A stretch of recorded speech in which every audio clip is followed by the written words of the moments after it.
All right, folks, welcome back into another Mancast.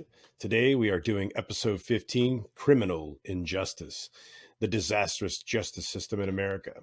We're going to break into some of the issues that are plaguing our justice system, the reason why recidivism is so high, the reason why crime is again on the rise, some of the historical aspects that are baked into that, and ideas about how we may be able to fix things, but also some of our more sober, kind of like, I don't know if it's possible kind of outlooks as well. But with that, Ed, I'll kick it over to you. What say you, brother? Well, I say our justice system is working just fine so long as you're on the authoritarian side of the whole judicial system. If you're a judge, you're a lawyer, you're a clerk, you're a file clerk working in the system, you're a police officer, your paychecks are getting fat and you're doing well. However, for the general public, it's not doing so well. Primarily, those reasons is nobody, like everything else in this country, nobody wants to fix a problem. They just want to tell you what's wrong with the problem. And until we start to fix things, nothing's going to get better. For me, the very first thing that we could do in our criminal justice system, we could do things to start to improve it, is we could stop taking nonviolent offenders and throwing them in prison. Number one, if you get caught with a plant or you're publicly intoxicated, say, there is no reason for you to go to prison. That's absurd. You haven't harmed anyone. You haven't done anything. If you're telling me that we can now allow people in California, particularly San Francisco, other states like New York, Oregon, and Washington, and Illinois, and we can allow people to literally go into stores and rob up to $999 worth, and we're not even going to so much as arrest them, I'm pretty sure if you're caught with some fucking marijuana, we don't need to throw you in prison either. How about rehab? If you catch a guy with a bag full of cocaine, heroin, or whatever he may have on him, how about instead of throwing his ass in jail, we send him to rehab and we try to help him out? How about we give him a skill? How about we educate them in some way? Because it will cost our society, at least from the taxpayer side of things, a whole hell of a lot less money to try to rehabilitate people and work with them, as opposed to just throw them in jail and make the judicial side of things, well, as much money as they can stand. Well, man, even if he's even if he's selling the stuff, even if he's out there, selling a bunch of coke or crack or whatever on the streets, trying to make money, obviously if he's selling in the schoolyard, that's a big deal. But we could talk about, let's back it away. Let's say he's just selling it to randos on a street corner and they're all adults. That doesn't come without consequences. So the drug dealer, I'm not absolving the drug dealer of any responsibility in the fact that he's selling a poison to people, and that poison then there's a myriad of repercussions that follow that, from the user and the effects on their family and so forth. So, but for there to be an actual peaceful exchange among people, somebody wanted something, they paid money for it, and so that other person supplied it. That's not the same as somebody bludgeoning somebody over the head and taking something from someone, right? Those are markedly different things, so they shouldn't be treated as the same. And you it's one thing if you beat somebody over the head with something and take their things, you're acting like an animal. So to put you in a cage long enough to make you not act like an animal, maybe that's something we can talk about. But simply for selling something to somebody that they asked for, you're going to cage someone for that? No. It's probably not and I will say this: if you're a drug addict, and our first priority should be to help you with your addiction, but if you are a drug addict and you did beat somebody over the head so that you could take their money away from them so that you could supply drugs for your addicted ass, you need to go to jail for that. Right? Absolutely. But if we just have an exchange between two sentient adult people on a street corner, one with something that you want and you have what they want in exchange for it, while it may not be legal, it doesn't rise to the occasion that they need to be thrown in prison for 5 to 10 years. So obviously, as far as public health is concerned, we would like to curtail that behavior. We don't want people out there hawking crack, especially fentanyl, stuff that's killing people. And there's a big reason why you should not create this criminalization of this. If you're going to have some sort of a public health response, it shouldn't be a criminalized response, because you're now taking the ability of people who've fraudulently tried to buy cocaine, let's say, and gotten fentanyl and overdosed. You've taken away their ability to turn in the fraudster that almost killed them if they happen to live, or their Right. family if they die. Um, why can't there be a more, let's say, safe and healthy exchange between people where someone can, actually have repercussions for feeding you something that you don't get. Um, and the reason why I say this is because if I go to the local liquor store and I buy a bottle of vodka, I can buy a giant one, a gallon, and if I drink it really fast, I'll kill myself, Sure. guaranteed. Yep.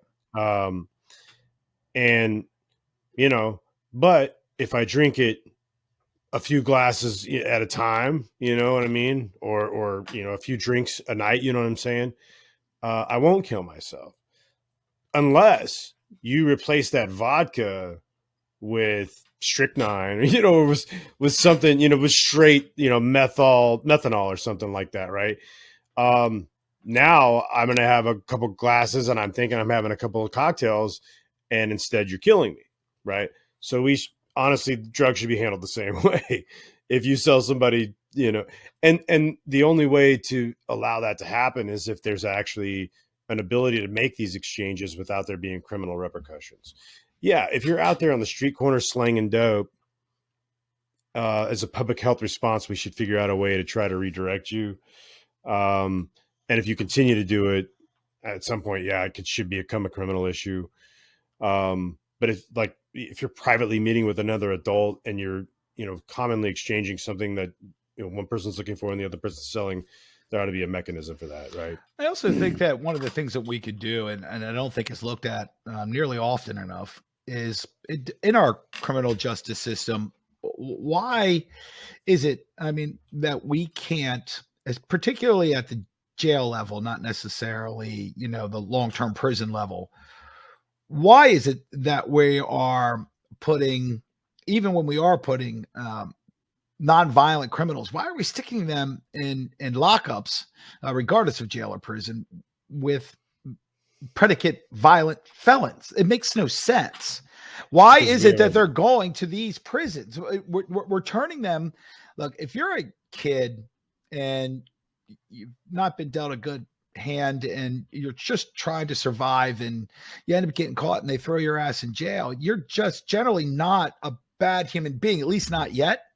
Now you're, say, late teens, early 20s, and now they're throwing you in a lockup that have real violent people. Your only way to survive is to become violent too. And so we shouldn't even be mixing the violent people up. Now, I get it. When we get to the state penitentiary level, that they classify people into different blocks based on their level of violence. But in general county jails throughout this country, they do not do that at all. You all end up in the same place, unless you're a complete fucking psycho. Well, and I would say that, yeah, it's a one size fits all approach. And even to the extent that, what you're alluding to with the, when you go upstate to the big penitentiaries and stuff, how they delineate you to levels, it's still fairly one size fits all. That it's, the nuances aren't that broad, like from one level to the next. You're still pretty well treated the same. The security level is just different. And especially in today's day and age, it's very much one size fits all. And it's unfortunate because, well, for a lot of reasons, but we used to have a different outlook on criminal justice in the United States. It used to be more of a rehabilitation focused ideal, although we weren't really carrying out the ideal. We, up until the 70s, we were supposed to be rehabilitating. We actually had that in the verbiage of, the mission statement for the criminal justice system was to try to rehabilitate. Most county prisons throughout the country actually said rehabilitation facility, right on the wall. Right. And as it should be, the whole idea of the correction system should be to try to correct the behavior of people, not make them worse. So what happened though was you had a lot of places that, yeah, okay, that's the mission, that's our stated mission, but we're giving that a lot of lip service, and we're not actually following through with that. And you have issues with funding and staffing. You have all these prisons that are supposed to be giving these different programs that have been signed by them, by their state, for them to carry out, and they just don't have the staff or the funding. And so all of the counselors are just randos that don't have any kind of like actual professional training. They're seeing way too many people.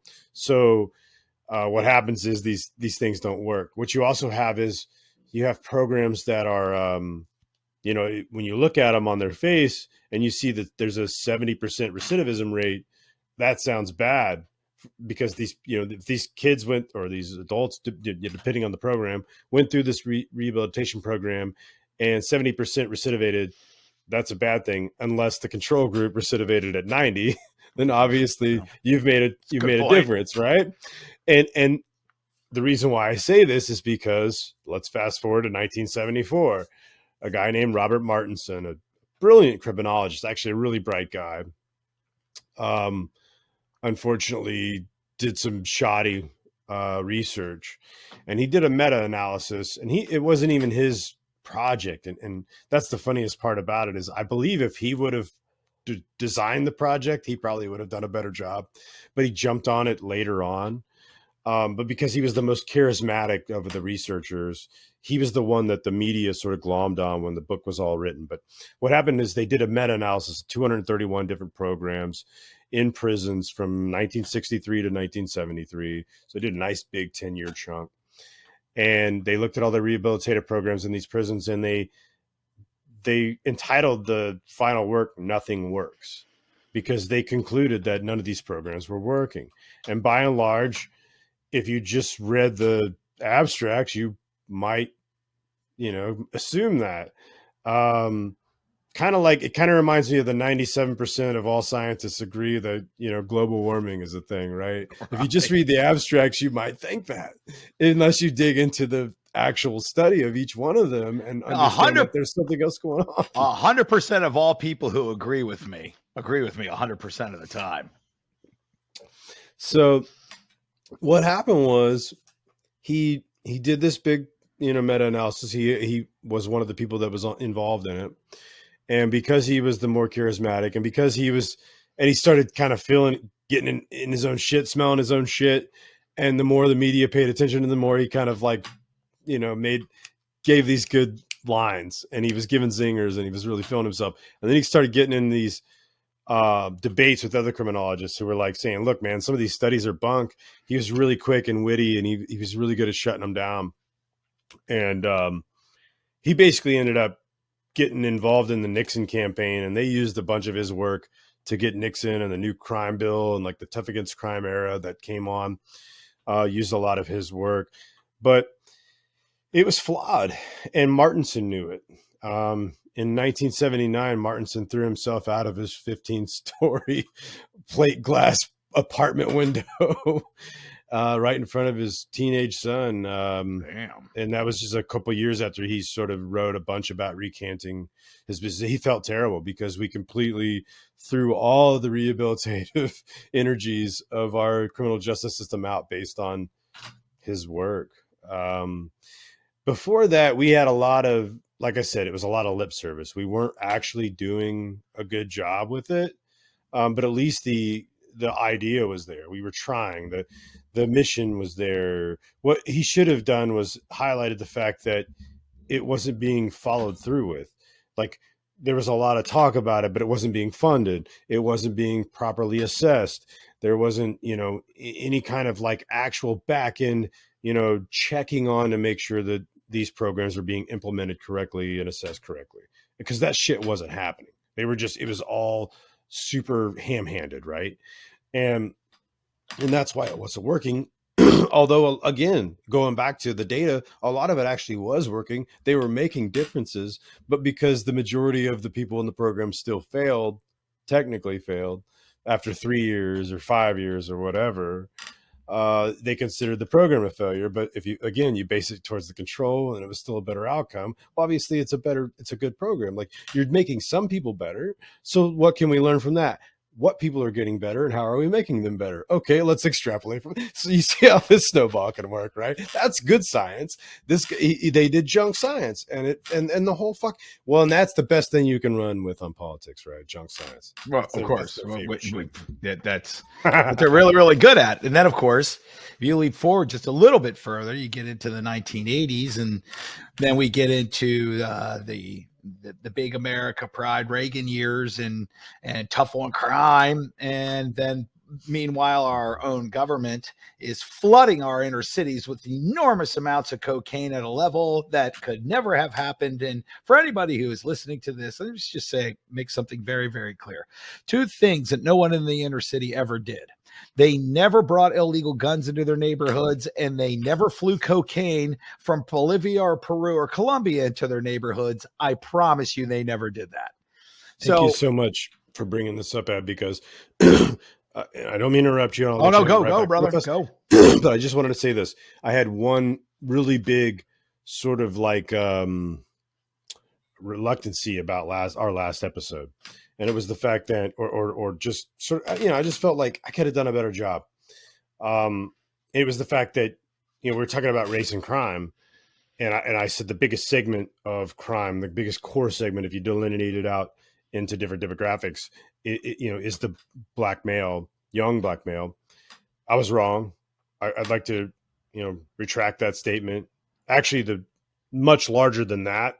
Yeah, that's number two, but much larger than that is the government. Yes. Which is more white people than anything. So, anyway, I just wanted to say that. Go ahead, brother.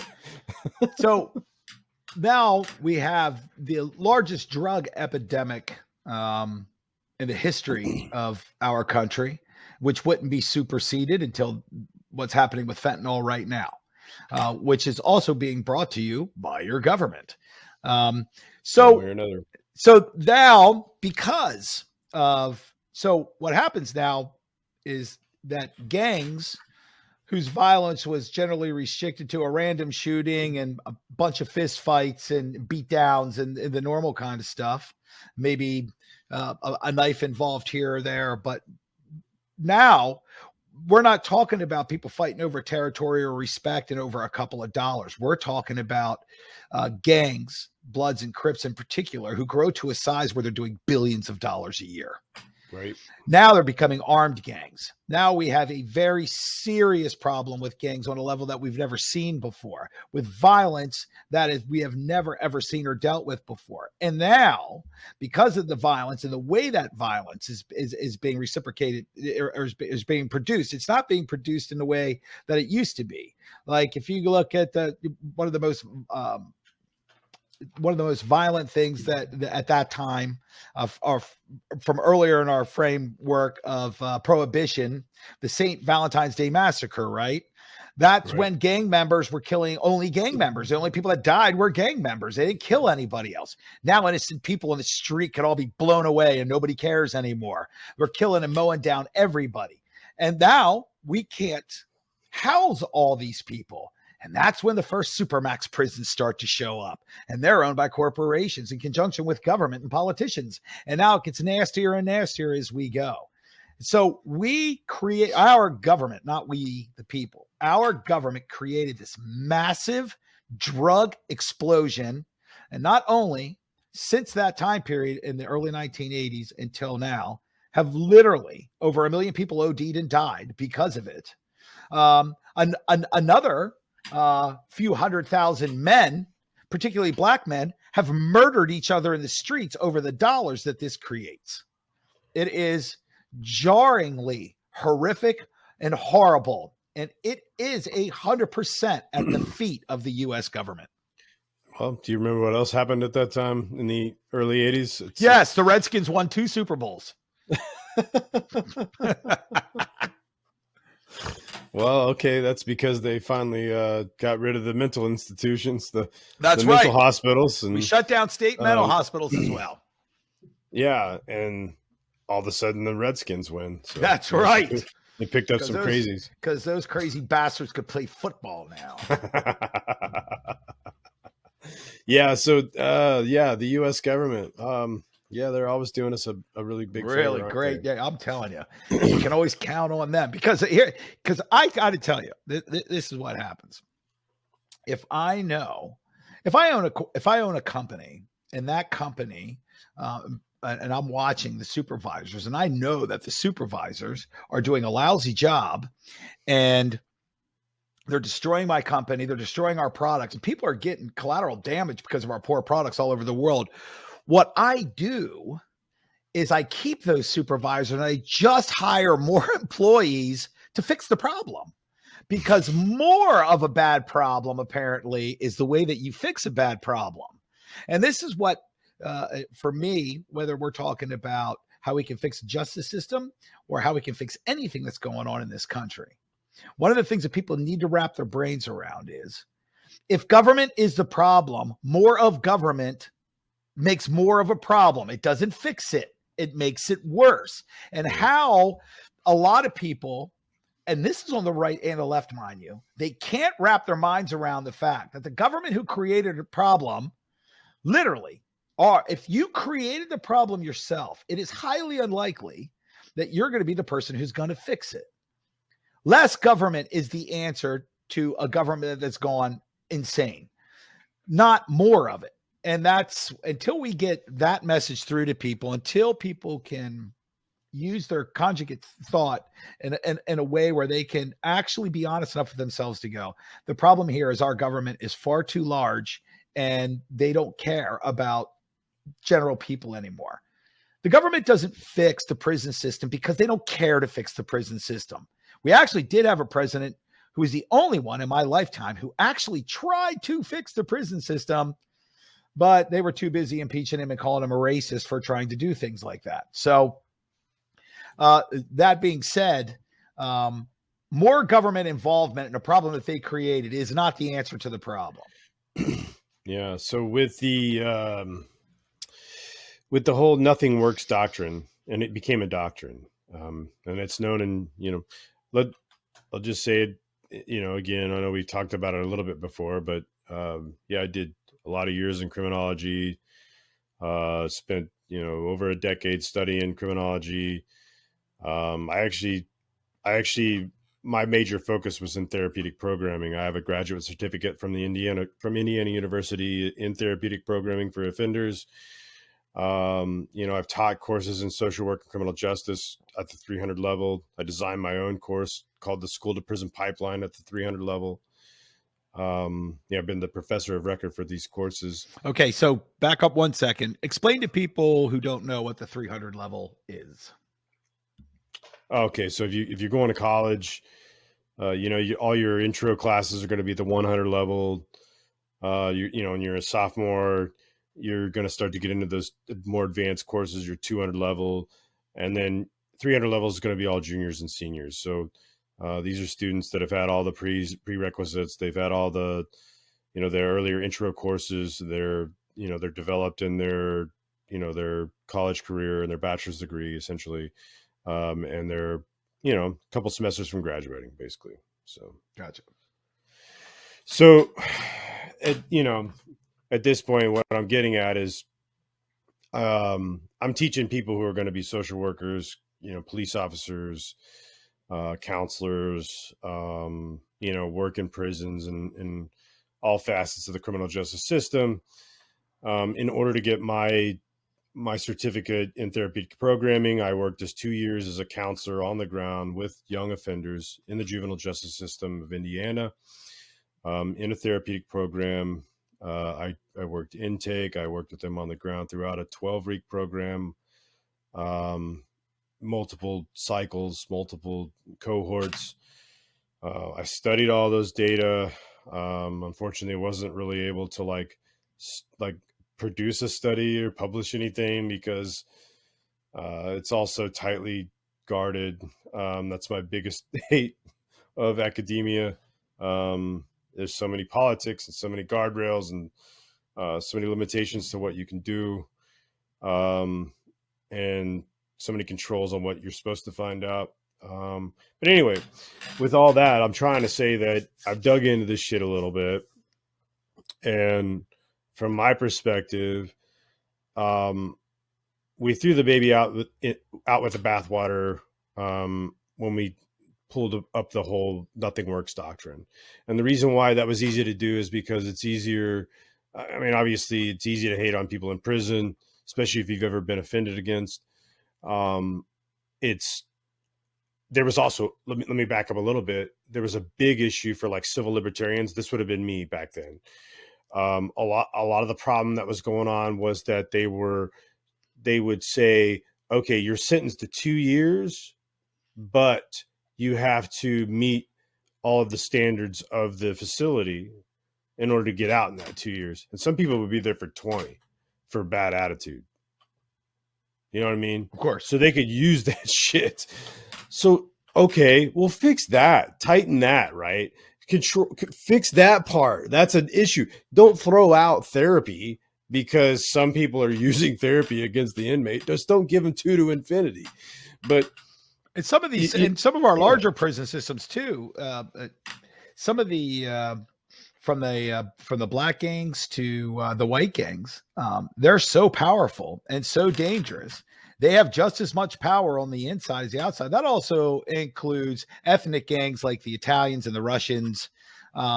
These guys get what they want in prison, and the guards work for them, because if the guards don't work for them, the guard's high school son could accidentally fall down and hit his head on the pavement 14 times in a row, or their daughter accidentally gets into a car accident to send messages. And these are problems too.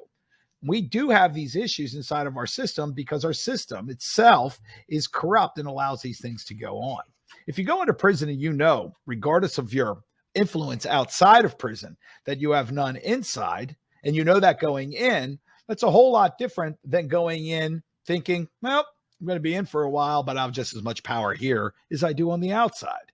And right now, there are a lot of gangs, and from the Bloods and the Crips all the way up to the Italian Mafia, where they have as much power in prison as they do outside of prison. And the people who smuggled the most shit into prison are the guards. The guards themselves. How else is it getting in, really? And then let's think about this. So I actually wrote a big old essay one time on prison guards, on COs. I called it a punishing occupation. But it's so fucked up in so many ways. I call it a punishing occupation because what ends up happening to most COs is pretty bad. Like, they have a very short lifespan. They have the highest rate of heart attacks. They have the highest rate of, Could you imagine this the cortisol that flows through your body every day from the stress of just being there? Yeah. They have the highest levels of domestic abuse, alcoholism, suicide, of any other occupation. It's wild. They don't get paid well. And here's the thing. It becomes this horrific, vicious cycle, because what happens is every major city has, their jails, their intakes, their counties. And then once the real bad criminals go upstate, they go to some podunk ass place in the middle of freaking nowhere. And it ain't nothing but rednecks. And guess what? They're all the same damn family. It's like 3 families in this town. Most of them are racist to an extent, right? And there's nepotism as fuck, right? That's all the people working in that prison. They're all from the local community. And yeah, there's going to be problems there. They're poor as hell. They don't get paid enough. The people they're dealing with are like fucking aliens to them, and vice versa. It is the most asinine thing to think that's going to work, right? And what they find out is, and then what you find out is, hey, okay, I could make some extra money. I'm making $30,000 a year here to maybe get fucking shanked by one of these people who absolutely hates me, or I can work with these guys, not get shanked, and make extra money. More, as much money or more than I'm actually being paid to do this stressful, insane job to begin with. And then you get protected by those inmates. Next thing you know, you're the guard that's off guards, that won't get shanked. The other guards might, but you've been supplying cell phones for these fools, for the Crips. and now you're going to be fine. You're going to be You protected. make a good point, because I don't think that most people actually understand that most of the very large prison systems, whether they're state or they're up to the private supermax or federal level, most people, because of movies and that kind of stuff, you think the prisons, like right in your community, they're generally speaking very rural in the middle of nowhere. They're not putting these prisons, there's no super max or some large state penitentiary in New York City itself. Rikers Island is not a state prison, and Rikers Island is a jail. Yeah, if you get busted in New York City, you're probably going to Rikers or Sing Sing or someplace way upstate that, like I said, it's in freaking Hillbillyville. Right. Yeah. I mean, just think of the one in San Francisco that's been long closed. Most Alcatraz. Okay, so Alcatraz, like Yeah. Alcatraz was its own island in the middle of the bay, right? Like because the intention oftentimes is to try to make the public generally safer, and it makes it much harder to escape and get away. If you're going to jump out, get outside, and immediately you're in a city with another 5 million people, blending in's a whole lot easier than if you're running around in an orange jumpsuit in the middle of the woods in the middle of butt fucking nowhere. Yeah. Leavenworth in Kansas, one of the biggest supermaxes on the planet. Right, for federal, mostly military prisoners. mostly military, but yeah, we've had some other heinous figures there, but yeah, I mean, it's just wide open, dude. Good luck. I mean, they're gonna follow you with air. They're just gonna be like, there you are. Right. Where are you gonna go? I mean, unless you can turn yourself into a donkey once you get outside the wall. You better morph into a sunflower or something. A big rock. My Wonder Twin power is I can turn into a granite giant rock as soon as I get outside of the prison. Because that's the only way, right? Because you stick out like a sore gun. Why do you think they put these guys in nice, bright uniforms to begin with? Because they're easy to spot. Yeah. So what we did in the 80s, then we decided that we were just going to get rid of, all of the rehabilitation programs. And we decided that the best thing we can do with the criminal justice system is to just, incapacitate by locking people up, get them off the streets and put them away for as much as possible.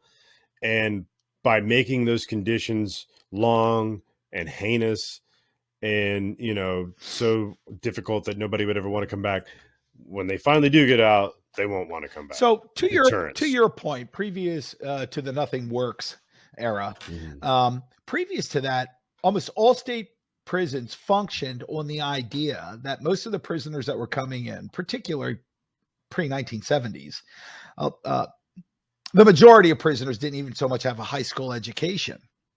So if you were arrested for a strong-armed robbery or any other violent long-term, robbing a bank or whatever, I'm only pulling something as heinous as murder out because you're probably going to do such a long period of time. But if you're going to go and say you're going to do a stretch in between 5 and 10, and you only have a 9th grade education, part of the condition of your release to be released in 5 years instead of 10 years is you have to have your GED before you leave prison. Right. We don't do that anymore. We haven't done that for 2 generations. Nope. All these kids from the inner cities that go in on these bullshit drug charges, they don't have to get educated. They don't have to get their GED. They don't have to do anything. Just go in, do your time, get out, go do more crime, go back in again. Yep. We're not doing anything to make them better. And it's so funny you should mention that. So that's exactly where I was going in. But so based off the last episode we had a comment here from Holding Place. It's our boy, Kevin. He says, at 32 minutes, interesting and sad anecdote about kids getting shot in strollers. I had a student when I worked in juvenile max security who was in for 5 years. Can't remember his crime. His older brother was doing life for killing 2 cops, something this kid seemed to be proud of. My student gets released after his time, mostly spent being forced to sit in silly classes to appease the state's requirement, but without getting any life skills or coping mechanisms learned between the ages of 13 and 19. And in 6 months passed after his release, He's making headlines for shooting at a guy who was with a girl he liked. He missed the guy and hit the girl's baby in the face. Ugh. Although the baby survived, not a very well survival. This is the result of the kindler and gentler way of treating troubled youth as designed by liberals of New York. Contrast this with kids who got out when too strict, quote unquote, he says, Pataki, who was in charge. He says, Governor Pataki then, they would proudly call the facility after they were out, reporting their accomplishments, what they were doing, thanks to the counselors and guards, and tell them how they had been growing, the tools that they taught them, and that was part and parcel for it. They said the recidivism, Kevin goes on to say the recidivism rate after Pataki skyrocketed. And then so much change. And he goes on to kind of talk about how they try to do these halfway houses so that they weren't actually locked up. And so that would lower the recidivism rate because they had fewer in lockup. They would just put them in halfway houses. And they were trying to do all these shenanigans with the data and the crime rates. Now people are just, chucking rando old ladies onto the tracks in the subway. So, right. When they're, particularly when we're talking about youth, and that's what Kevin was bringing up, we have an opportunity. You have a much better opportunity at reducing recidivism, and you also have a much better chance at just being able to make a connection and get into a younger person's thoughts and to the way that they view the world and how they can improve their life. And if you're going to put them in because of a very violent crime and they're going to be in a prison throughout the rest of their teen years, you have an opportunity to teach them something, a skill, and get them a GED and give them something. Look, if you have a kid in that situation, say from the time they're 15 until they're, what do they go to? 20 years old, right? And then they go to the big house. For those who are going to move forward, for those who crimes are going to be not sending them there afterwards. If you have 5 years with this person, you mean to tell me you can't teach this kid how to be a good welder in 5 fucking years? right. You can't teach that. You can't teach this kid how to work steel. You can't teach this kid how to be a mechanic in 5 damn years. Well, here's another thing, man. The loss of intelligence, of ingenuity, of so much that could be, so many inputs that could be important to society, to breakthroughs. It's sitting behind prison bars right now. There are some brilliant motherfuckers that, if they could just be steered to use their gifts in the right way, could do some wild shit. Oh yeah, man. absolutely. But we're just caging them and we're treating them like animals. Some of these kids are, think about some of these kids that are being arrested and they're going to jail and say they're 18, 19 years old, 16 years old, 17, doesn't matter. And they're getting arrested because they're selling drugs on the street. But we're catching that kid for what he has on him. We're sentencing him to X amount of years.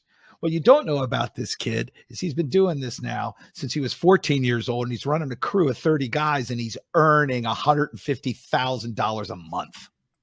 Right.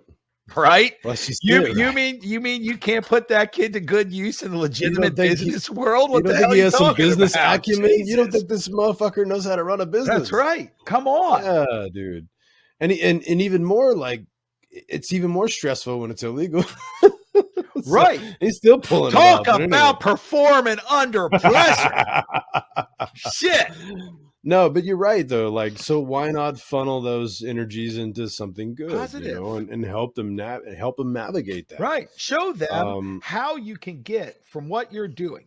Look, we're not saying that you're all bad here. You're in a tough situation. Mm-hmm. But if you can spell it out to them and show them that there's not a whole lot of difference between what they're doing and what someone in secular society is doing to earn high-end salaries and drive nice cars and live in nice homes, and you can show them the direct comparison, except for what you're doing is illegal and this person's not. So if you just segue over to here to do the same thing, that you Yeah. won't have these problems anymore.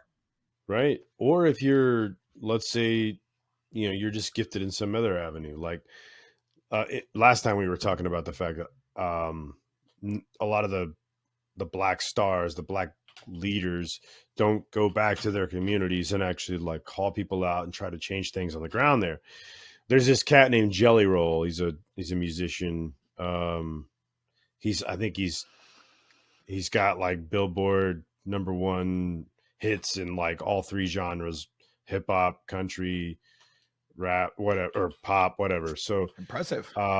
yeah, and the guy was when he was 15, he went along with a couple other kids. One of them had a gun, and they did an armed robbery. And he didn't have the gun or anything, but he was involved, and he totally feels like an asshole. But he got locked up at 15, and he spent, like you were talking about, up until he was just about 21 before he got out. And they let him out, but he did finally just, he was going to just be a punk. He just figured, I'm a criminal now. I'm going to always be a criminal. And then he actually found out that, this is about a year into it, his baby had been born, and he found out that, like, his wife and his baby, his girlfriend or whatever, and his baby were doing well without him. And he was like, fuck, I gotta be a dad, man. I gotta be part of this thing. And so he actually like went to the GED classes, got his shit right, did his time, got out, and became this superstar musician. But a couple things for him is, he recently, after becoming this 3-time, Billboard charter, huge Grammy, all this stuff, he's went to buy his dream house in this gated community on a golf course, with this country club and all this shit. And he got it was all cleared. He thought it was all fine, and then all of a sudden, before it was supposed to close, he got denied because he's a felon. Since he was a fucking 15-year-old kid, man. He's like, I'm in my 30s. I haven't done shit since. I've proven myself. Like, I've got everything under control. Like, what the fuck? I can't have the house I want? Like, are you fucking kidding me? So what he's done is he's put a ton of money back into Nashville, where he grew up in, like, some of the dirtier parts of the suburban Nashville. And he has actually created a recording studio in the juvenile jail there, the juvenile detention center, and has also paid for other counselors, programming, and now is part of building a new facility for the juvenile detention center there that's going to revolve around all these other sort of therapeutic measures. So this motherfucker's putting his money where his mouth is, you know what I'm saying? And he isn't any different than all the rappers, right? They all did the same shit. They all got in trouble. They all did their thing. They made money. Why aren't they doing this? Maybe they are. Maybe I just haven't heard about it. But if they're not, get the fuck started. Well, there are some. Dr. Dre and Ice Cube and Ice-T have all been huge in their communities and have done those sorts of things. I've actually heard about that. But we're reaching back into old school guys. But here's the difference. I just recently listened to an interview with Jay-Z with David Letterman on his Netflix show. And David Letterman, being his age, just assumed that it's called gangster rap because all these guys used to be gangsters. And Jay-Z laughed and said, they're all full of shit. He goes, yeah, it's mostly talk. He said, we're not talking about NWA here. Right. Yeah. He said, this is big business now. He goes, there are some old school guys. He said, in today's rap world, he said, over the last 25 years, with the exception of a scant few, every single one of those guys is full of shit. None of them have ever done anything that they claim that they have done in those songs. They're just spinning rhymes. He said it's no different than if you're in a heavy metal band and you're singing about Satan and horror and all this stuff. That's not how you live your life. No, it's not I'm a Christian. I'm a Christian who sang a song about Satan coming to earth and making all the mothers abort their babies because it's a crazy dream. It's a story, you know? Right. I mean, look at the band who started the death metal genre, just simply called Death. Chuck Schuldiner, he called it horror metal because he loved horror movies, right? It's a story. So it's just a story. It's not real. But it's funny. It's funny that people think that gangster rap, that these guys are all gangsters. They're not. Now, some gangster rap did start in that fashion. Of course, the guys in NWA were not directly involved in gangs themselves, but they did grow up in the Compton. They did see a lot of violence and those sorts of things. That's what they talked about, and they talked about their position in the world. They also had a giant gangster strong arm them, and they tried to kill Eazy-E. So in that community, the hell was that guy's name? Suge Knight. Are you talking about Suge? Suge was a serious hardcore gangster. So, but generally speaking, it's nonsensical, right? They're just singing about it. But there are some guys that are back in. There are some basketball players who have gone on to great things, that have gone back to their communities and do good works. The reason that LeBron James doesn't is because LeBron James grew up in upper middle class America. So he doesn't know what it's like to be from the hood, which is perfectly fine. He's just not that guy. Yeah.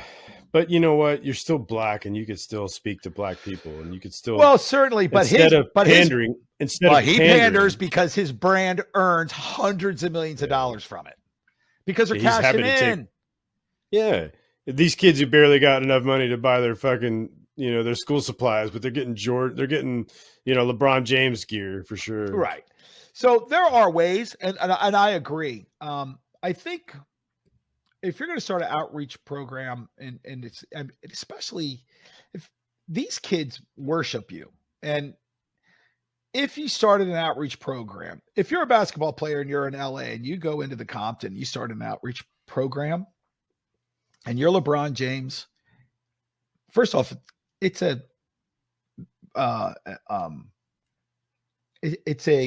charitable contribution for you to even endeavor into this to begin with, right?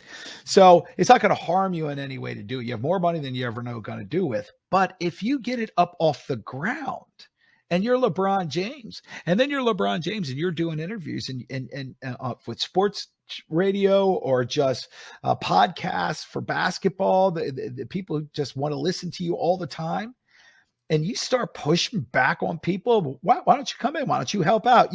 It would not be hard for a guy like LeBron, as an example, and there's many of them. I don't mean to pick on him necessarily. But how long do you think it would take LeBron to drum up the amount of money that it would take to get a rec center and a school going in a really bad area? I would guess that it wouldn't take him long to be able to do that at all.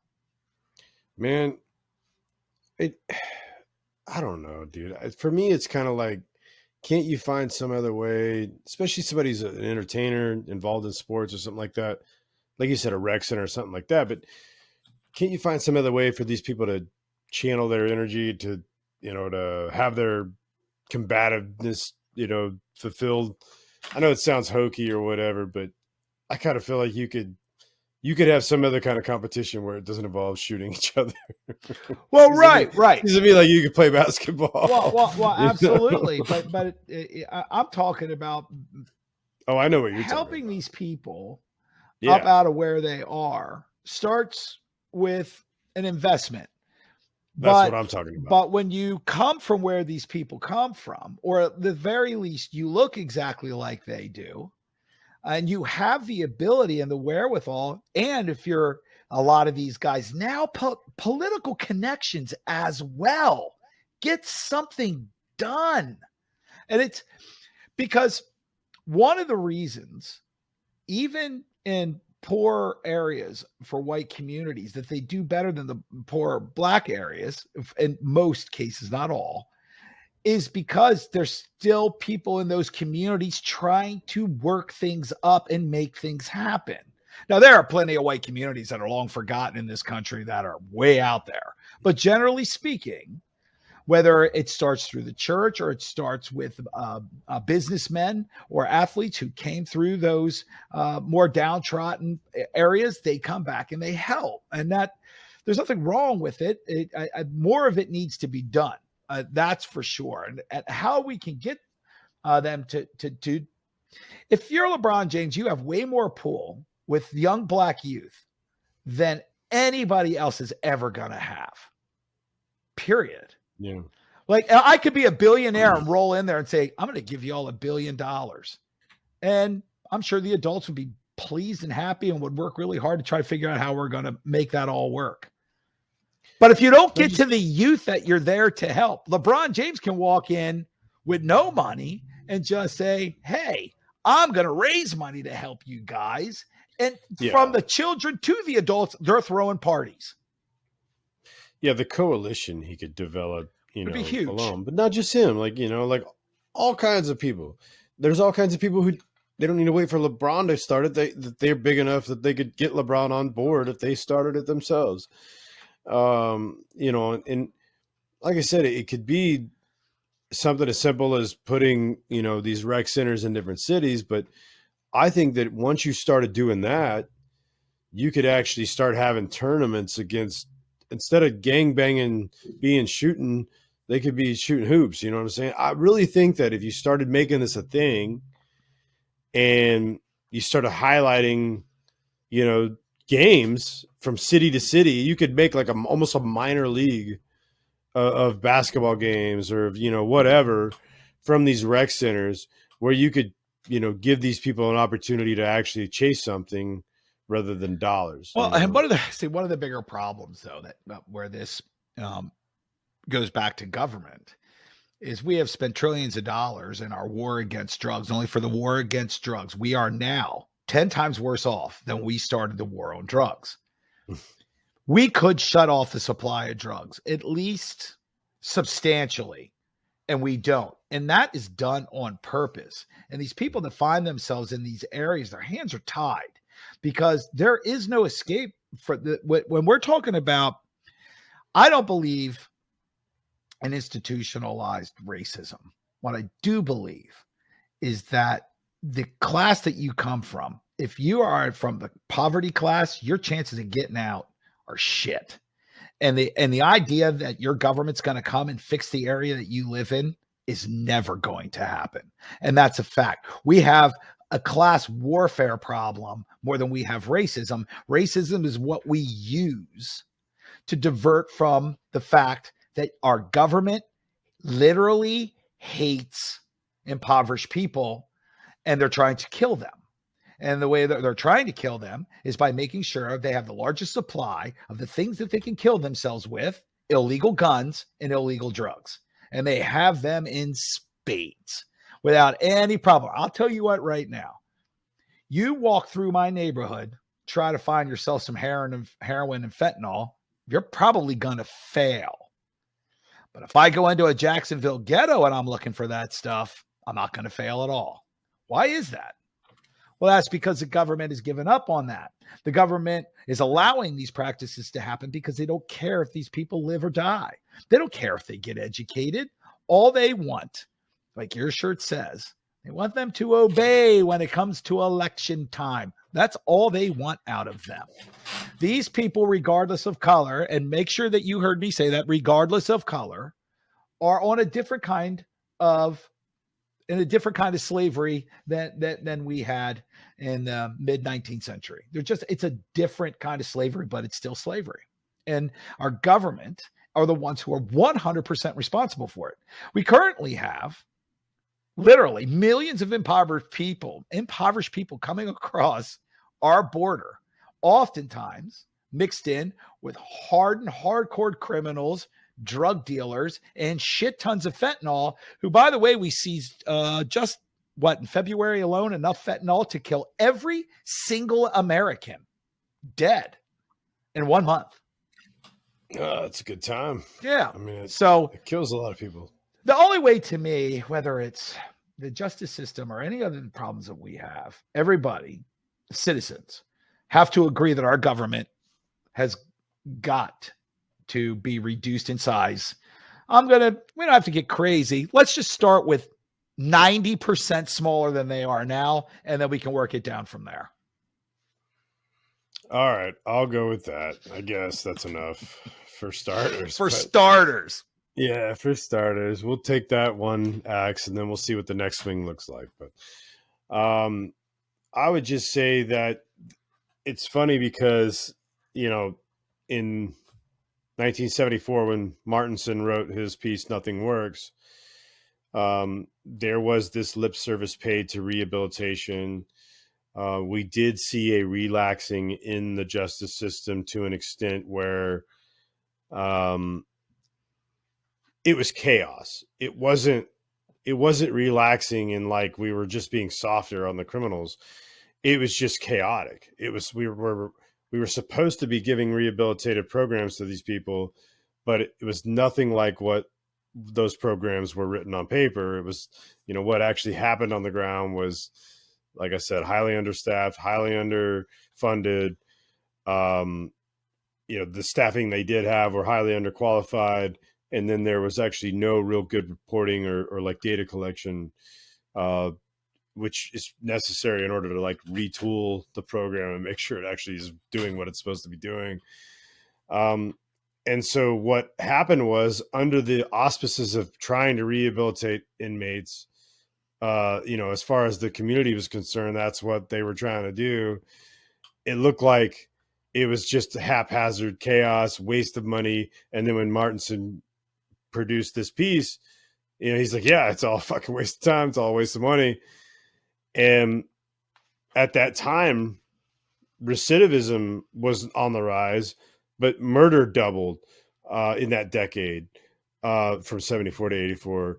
I think, from 63 to 73 during the study. Violent crimes doubled, robbery tripled. So you had all this stuff going on, but it was because, again, they were paying lip service rehabilitation. They weren't actually doing it.